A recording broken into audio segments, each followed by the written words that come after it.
अपना उत्तर प्रदेश में रुक कर लेते खबरों का। एवं बाल कल्याण मंत्री स्मृति ईरानी 2 दिन के संसदीय क्षेत्र के दौरे पर हैं।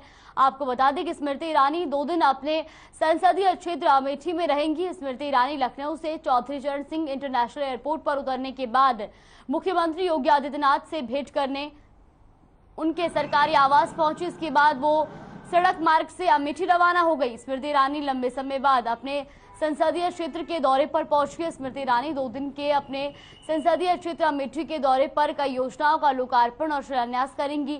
इसके साथ ही स्मृति ईरानी जिले के विभिन्न स्थानों पर आयोजित कार्यक्रमों में हिस्सा लेंगी। केंद्रीय मंत्री दौरे के दूसरे दिन 10 मई को जयपुरिया स्कूल गौरीगंज का उद्घाटन करेंगी। यहां पर वो छात्र छात्राओं को टैबलेट और स्मार्टफोन वितरित करने के साथ ही पीएम स्वनिधि योजना और स्वामित्व योजना के लाभार्थियों से संवाद भी करेंगी।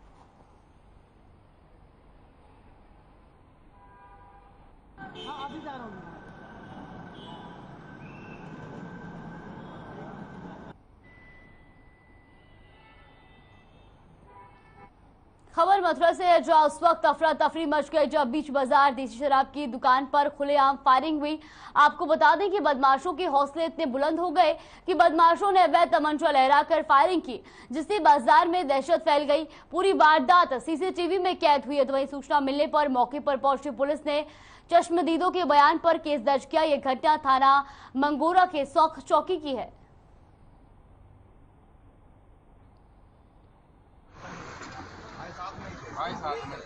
गाड़ी 2 एक बंदा आया, कट्टा लहरा के वो अपने चले गए। यहाँ ये बता रहे हैं फायरिंग भी हुई है। फायरिंग की है। हाँ।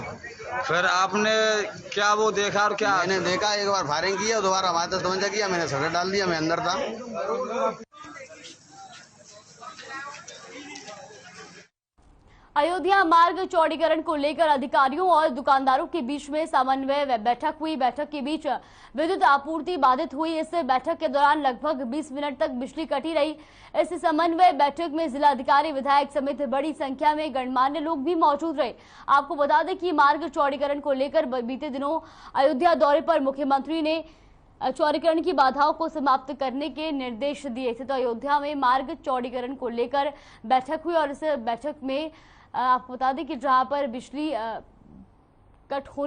बाधित होने की वजह से 20 मिनट तक बैठक रुकी रही। तो वहीं आपको ये बता दें कि हाल ही में सीएम योगी आदित्यनाथ अयोध्या दौरे पर थे और उन्होंने मार्ग चौड़ीकरण के निर्देश दिए थे।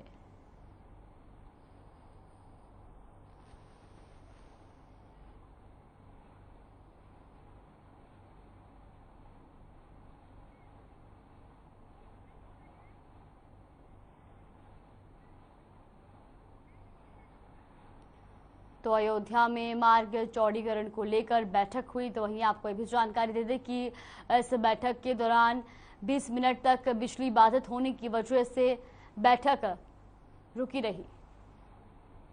खबर लखनऊ से, जहां ठाकुरगंज पुलिस को कामयाबी मिली है। आपको बता दें कि बालागंज चौकी प्रभारी अनिल सिंह तोमर पुलिस टीम के साथ गश्त पर थे, तभी उनको रोते हुए बच्चे पर नजर पड़ी, जिसके बाद 5 घंटे की मशक्कत कर पुलिस टीम ने बच्चे के परिजनों का पता लगाया।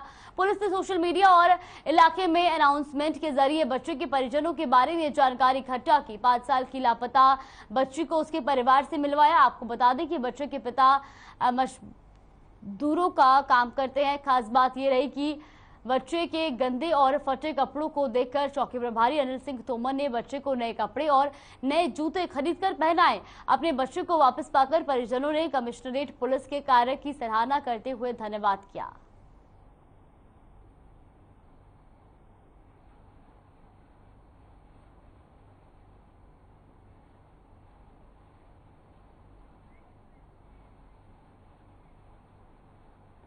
कानपुर मानवाधिकार सहायता संघ के कानपुर मंडल में आयोजित पर्यावक सम्मेलन में राष्ट्रीय अध्यक्ष सोनू सिंह ने कहा कि जनता को उनके अधिकार दिलाने के लिए जन जागरण अभियान चलाए जा रहे हैं और इस अभियान की सफलता तभी है जब समाज की अंतिम कड़ी को इसका लाभ पहुंचे। उन्होंने कहा कि समाज को जागृत और संगठित करने की दिशा में काम कर रहे हैं। मानवाधिकार सहायता संघ ने अल्प समय में जो लोकप्रियता हासिल की है, निश्चित रूप से ये उपलब्धि सभी पदाधिकारियों और सदस्यों की रात दिन की मेहनत का नतीजा है। तो को लेकर एक कार्यक्रम रखा गया है निजी होटल में और यहाँ पर पूरी कानपुर की टीम यहाँ पर मौजूद है और मानव अधिकार के कई आला अधिकारी यहाँ पर हैं और साथ में महाराष्ट्र से आए हुए साथ में जो महाराष्ट्र से पूरी टीम तैयार हो रही है वो जुड़ी है। आइए आप सर अपना पूरा परिचय दे दें और आज कानपुर आने का मुख्य उद्देश्य क्या है इसकी जानकारी। मेरा नाम कल्पेश व्यास है और मैं मुंबई से आया हूँ और मानवाधिकार सहायता संघ का कानपुर में आज एक सम्मेलन का कार्यक्रम था। उस कार्यक्रम में जुड़ने के लिए मैं मुंबई से आया हूँ। मेन मानवाधिकार को लेकर जो आप महाराष्ट्र में चीज़ों को बढ़ाने जा रहे हैं इसका क्या मेन प्रोटोकॉल है और किस कारणों से आप क्या उचित लगा आपको जो आप महाराष्ट्र में लेकर? बिल्कुल एक्चुअली ये जो मानवाधिकार सहायता संघ है उसका मतलब मेन जो है वो यूपी से शुरुआत हुई है और महाराष्ट्र में अभी पहुंची है। तो ये मानव के जो अधिकार का हनन हो रहा है उस मतलब उसके बारे में जागरूक करके लोगों को उनके अधिकार और उनके जो मतलब क्या उनके जो भी प्रॉब्लम्स है वो सॉल्व करने के लिए ये संघ काम करता है। कहीं ना कहीं आप प्रेरित हुए होंगे उत्तर प्रदेश में मानवाधिकार के कार्य को देखकर, उसको देखते हुए आप महाराष्ट्र में इस चीज़ों को आगे बढ़ा रहे हैं। तो क्या लगता है कि ये इस तरह धीमे धीमे करके पूरे भारत में इसका जो प्रोटोकॉल लागू होगा एक समय पे, उससे कितनी मजबूती लोगों को मिलेगी? बिल्कुल, ये डॉक्टर सोनू सिंह जी अध्यक्ष हैं, उन्होंने मतलब बहुत उनकी उम्दा सोच रखी है और उसी सोच के माध्यम से आज लोग इतने जुड़े हुए हैं क्योंकि आज लोगों को मतलब कैसा ज़रूरत है उनके तक पहुंचने वाले लोगों की सुनवाइयाँ नहीं हो रही है। तो वो सुनवाइयाँ यहाँ पर आने के बाद वो सारी चीज़ें हो रही है। उसमें फिर बाद में मेडिकल अश्योरेंस हो, मेडिकल कुछ मतलब तकलीफ हो तो मदद की जाती है। शासकीय कुछ भी हो तो उसमें मदद की जाती है। मतलब सारे चीज़ों में मतलब कैसे मानवाधिकार संघ काम कर रहा है और यहाँ के काम की मतलब जो मतलब प्रेरणा लेकर हम महाराष्ट्र में उसी तरीके से बढ़ाना चाहते हैं और महाराष्ट्र के साथ में पूरे भारत भर में ये महाराष्ट्र मतलब मानवाधिकार सहायता संघ जो है उसको एक बड़े स्वरूप में लाना चाहते हैं। बहुत बड़ी बात है। राजीव विश्वकर्मा भी जी हैं जो महाराष्ट्र से आए हैं और कहीं ना कहीं मानवाधिकार को लेकर महाराष्ट्र में चीज़ों को आगे बढ़ाना चाह रहे हैं। आइए इनसे जानते हैं कि किन कारणों से मानवाधिकार को चुना है इन्होंने महाराष्ट्र में आगे बढ़ाने के लिए। मानव अधिकार में आपने उत्तर प्रदेश में जो चीज़ें देखी उस हिसाब से अगर मैं आपसे बात करूँ कि आगे चल के महाराष्ट्र में इसकी जो स्थिति होने वाली है उससे कितना लाभ मिलेगा आम जनमानस? जैसे मैंने उत्तर प्रदेश में अभी सर्वे किया कल्पेश सर के साथ में, सोनू सर के साथ में, हमने जो देखा है अभी और जो जिस तथ्य पे हम आए हैं कि यहाँ पे लोगों को ऐसा है कि उनको उनका अधिकार ही नहीं मालूम है, आम लोगों को, जबकि ये बहुत ही कॉमन चीज़ें हैं जो उनका अधिकार है। हमारा यही जागरूकता रहेगी कि लोगों को हम जगाएं, उनको उनका अधिकार दिलवाएं, चाहे जैसे भी दिलवाएं, लेकिन लोगों के लिए जो अधिकार बना है, चाहे वो सरकारी हो और भी कोई हो, कोई भी योजना के तहत तो वो चीज़ें उन्हें मिलनी चाहिए। वो यूपी में हो रही हैं, इस चीज़ से हमें प्रेरणा मिली। हम ये चीज़ महाराष्ट्र में भी करेंगे और हम कर भी रहे हैं। 18 डिस्ट्रिक्ट में हमने ये सब शुरुआत कर दी है। जैसे हमारे कल्पेश सर ने बोला कि हमें एम्बुलेंस वगैरह सर्विस स्टार्ट करने वाले हैं। ये सारी चीज़ें ओवरऑल पूरा सब चीज़ है कि हमें सिर्फ और सिर्फ इंसानियत की भलाई करनी है, इंसानियत को आगे ले जाना है और जितने भी पिछड़े हुए वर्ग हैं, पिछड़े हुए लोग हैं, उन सबको उनकी पूरी सहायता मिले, हमारी पूरी सहायता मिले और वो आगे बढ़े, खुशहाल रहें।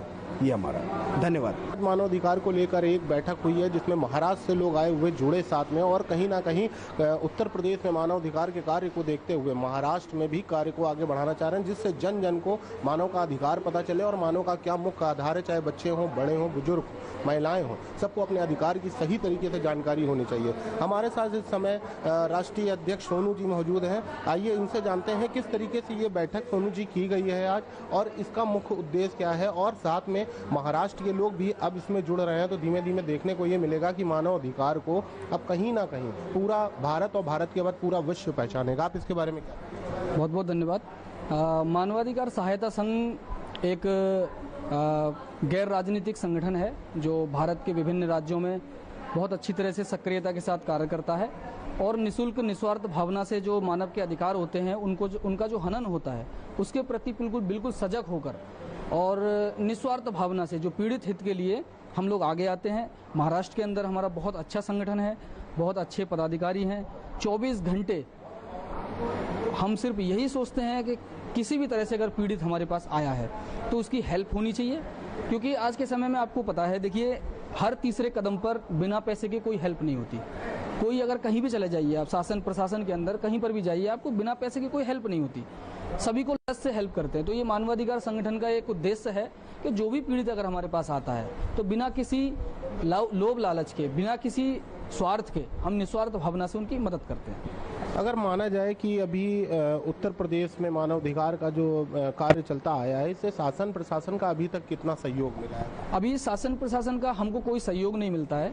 हम जितना भी होता है अपनी कैपेसिटी के अनुसार, अपनी क्षमता के अनुसार हम करते हैं। जितना भी हमारा विशालकाय संगठन है पूरे उत्तर प्रदेश के साथ साथ पूरे इंडिया में जिन जिन राज्यों में है, हम शासन प्रशासन की थोड़ी सी हेल्प के साथ हम चलते हैं, जिससे कि अगर कोई कार्य नहीं होता है हम वहाँ पर शासन प्रशासन को अवगत कराते हैं, सच्चाई से वाकिफ कराते हैं, तो शासन प्रशासन हमारे साथ खड़े होकर हमारी मदद करता है। सोनू जी, बहुत बड़ी बात है कि आप एक इतना बड़ा कार्य कर रहे हैं कि पूरे समाज के मानव जाति को लेकर चल रहे हैं कि उनका अधिकार की उनको जानकारी मिले। आप उन मानव अधिकार को लेकर उन मानव लोगों को, जैसे बुजुर्ग हो गई, महिलाएं हो गई, गरीब हो गए, पीड़ित हो गए, उनको क्या संदेश देना चाहिए? देखिए, संदेश सभी के लिए सिर्फ एक ही होता है, मानव जाति के अंदर कोई भेदभाव नहीं होना चाहिए।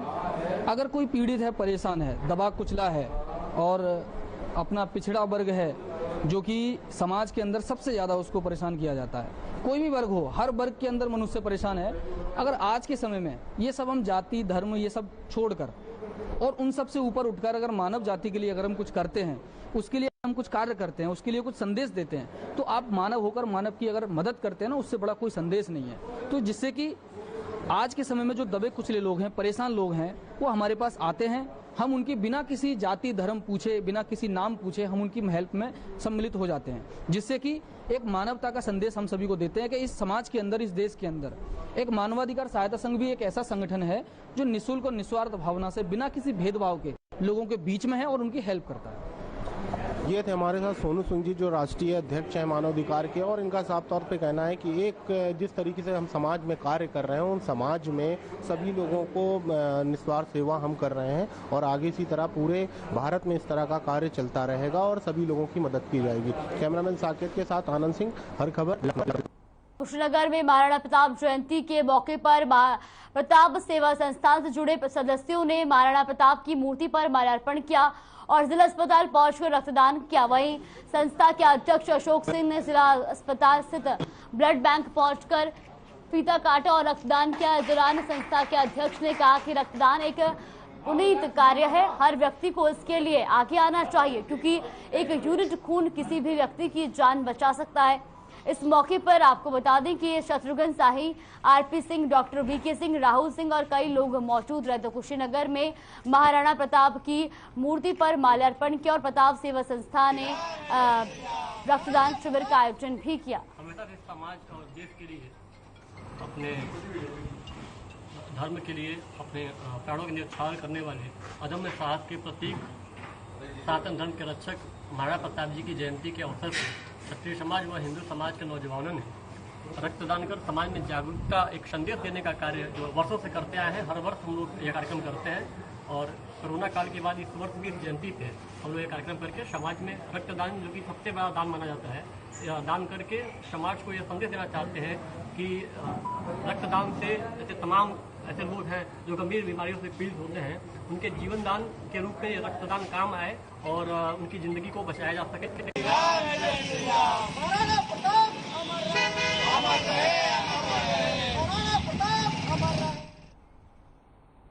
ऑल इंडिया सुन्नी उलमा काउंसिल ने सड़क पर नमाज ना पढ़ने को लेकर मुहिम शुरू की है। आपको बता दें कि सड़क पर नमाज ना हो, इसके लिए शहर की मस्जिदों का सर्वे शुरू कर दिया गया है।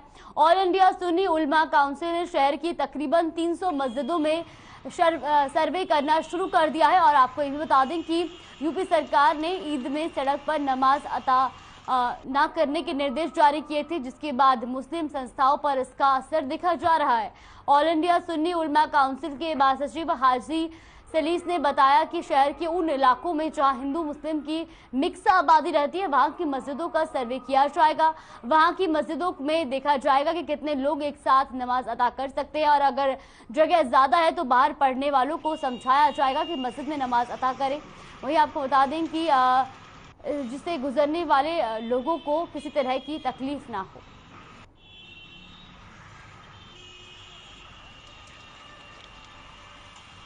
देखिए, हाजी मोहम्मद सलीस साहब मातहती ऑल इंडिया सुन्नी काउंसिल एक संजीदा किस्म के व्यक्ति हैं जो चाहते हैं कि शहर में कभी कोई सर फसाद ना पैदा हो, हमेशा अमन अमान कायम हो। तो इसको लेकर उन्होंने एक प्रतिनिधिमंडल बनाया है जिसकी जिम्मेदारी आज मुझे दी है, जिसके लिए मैं आज अक्सर में कुछ मस्जिदों में जाकर बात करूंगा कि वहाँ पर अगर अंदर जगह ज़्यादा है तो लोग अंदर ही नमाज पढ़ें, और यदि अगर कुछ लोग बढ़ते हैं बाद में तो फुटपातें हमारे पास पर्याप्त होती हैं, फुटपाथ पे आप पढ़ लें। मुफ्ती हसीब अख्तर शाहिदी साहब की क़यादत में और काजी शहर कानपुर मौलाना मुश्ताक अहमद मुशाहिदी साहब के साथ मिल कर के हम लोगों ने ये तय किया है कि शहर में उन इलाकों में जहाँ मखलूत आबादी है, हिंदू मुसलमान दोनों रहते हैं, वहाँ का हम सर्वे करेंगे कि उन मस्जिदों में कितनी कैपेसिटी है, कितने लोग उन मस्जिदों में नमाज़ पढ़ने आते हैं और कितनी उसमें जगह है। अगर जगह अंदर ज़्यादा है और आदमी कम आते हैं तो जो बाहर बिछा लेते हैं उनको हम लोग समझा करके और मना करके वहाँ की कमेटी और इमाम साहब के जरिए कि आप पहले मस्जिद भर लीजिए। मस्जिद अगर भर जाने के बाद 150 लोग बढ़ते हैं तो उनके लिए ऐसा इंतज़ाम हम लोग खुद वहाँ जाकर करेंगे कि जिससे आम गुजरने वालों को किसी तरह की तकलीफ ना हो और वहाँ के मुकामी हिंदू भाइयों से उसके लिए सहयोग भी मांगे। कानपुर में शौर्य साहस और त्याग के पर्याय महाराणा प्रताप की जयंती मनाई गई। इस कार्यक्रम का शुभारंभ दीप जलाकर किया गया। वहीं बलवीर सिंह चंदेल ने स्मृति दिवस के अवसर पर वक्ताओं ने वीर शिरोमणि प्रताप के जीवन मृत्यु पर प्रकाश डालते हुए उन्हें शौर्य साहस, राष्ट्र प्रेम, त्याग, बलिदान और स्वाभिमान का प्रतीक बताया। तो कानपुर में भी महाराणा प्रताप की जयंती मनाई गई।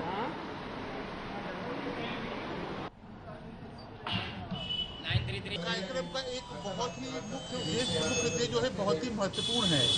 सब लोगों को ये लगता है कि अगर हम लोग महाराणा प्रताप की जयंती मना रहे हैं तो इसका मतलब सिर्फ एक वर्ग जो कि क्षत्रिय वर्ग है उसके संबंध में जयंती मनाई जा रही, प्रोग्राम किया जा रहा है। जबकि बहुत ही कम लोगों को ये जानकारी है कि जब महाराणा प्रताप युद्ध के लिए चले थे उनके साथ मात्र 20% क्षत्रिय समाज के लोग थे, 80% अन्य समाज के लोग थे। जो सम समाज की व्यवस्था है वो सबसे पहले महाराणा प्रताप द्वारा ही शुरू की गई थी। जो है इसमें हर वर्ग, हर जाति के, हर तबके के लोग उनके साथ उनका सहयोग करने के लिए तत्पर रहते थे।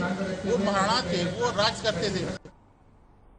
खबर कानपुर से है, जहां आर्य नगर के एक होटल में कानपुर में संगठन की नई प्रदेश कार्यकारिणी का शपथ ग्रहण समारोह आयोजन हुआ। साथ ही भारत के वीर सपूत महाराणा प्रताप की जयंती को भी बहुत ही धूमधाम से मनाया गया। सभा में केंद्र सरकार और राज्य सरकार से मांग की गई महाराणा प्रताप जयंती पर पूरे देश में सार्वजनिक अवकाश घोषित किया जाए, जिससे आने वाली पीढ़ी इस वीर सपूत की गौरव गाथा से परिचित हो सके।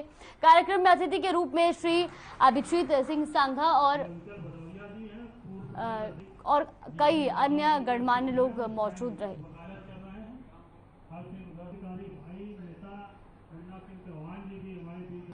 क्षत्रियों की एक संस्था है, 30 वर्ष हो गए इसको स्थापना हुए इसकी।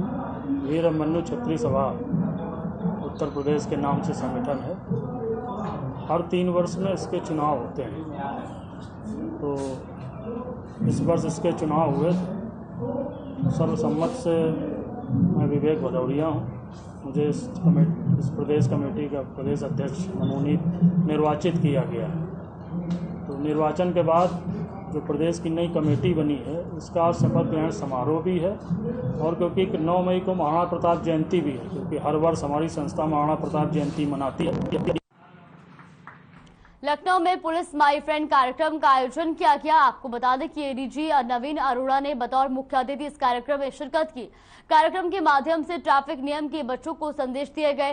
सोशल मीडिया क्राइम और गुड टच बैड टच के बारे में भी बच्चों को संदेश दिया गया। आईपीएस अनुकृति शर्मा ने इस कार्यक्रम का शुभारंभ किया। आपको बता दें कि अनुकृति शर्मा 2020 बैच की आईपीएस है। जीडी गोयनका स्कूल में कार्यक्रम को आयोजित किया गया। वहीं पुलिस और आम आदमी के बीच की खाई को पाटने के लिए ये कार्यक्रम का आयोजन किया गया था।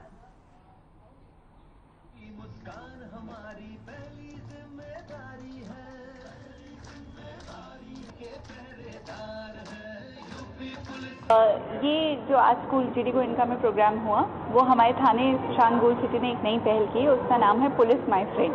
तो पुलिस माय फ्रेंड के अंतर्गत ये हमारा तीसरा कार्यक्रम था। इससे पहले हम सीएमएस स्कूल और माँ खाली इंटर कॉलेज में भी कार्यक्रम कर चुके हैं और ये बस एक शुरुआत है। हमारी कोशिश है कि अगले कुछ दिनों में क्षेत्र के जितने छोटे बड़े सरकारी स्कूलों में तो ज़रूर कर बच्चों के बीच में जाके उनको ये बताने की कोशिश रहेगी हमारी कि पुलिस आपकी सबसे अच्छी दोस्त है। पुलिस से आपको बिल्कुल डरने की ज़रूरत नहीं है। पुलिस आप ही के लिए दिन रात मेहनत करती है आपको सिक्योर और सेफ बनाने के लिए। तो पुलिस से तो आपको बिल्कुल ही नहीं डरना है। और हम लोगों ने जितने भी स्कूल हैं उनके प्रशासन से कहा था कि आप अपने स्कूलों में 3 प्रतियोगिताएँ कराएँ। कक्षा 1 से 4 तक के लिए greeting card, a message to for police uncle aunty. कक्षा 5 से 8 तक के लिए पोस्टर मेकिंग कंपटीशन, नए भारत की नई पुलिस। और इसी विषय पे कक्षा 9 से 12 द्वारा निबंध लिखा एवं बलिदान का सादर अभिनंदन है। सुरक्षा आपकी, संकल्प हमारा।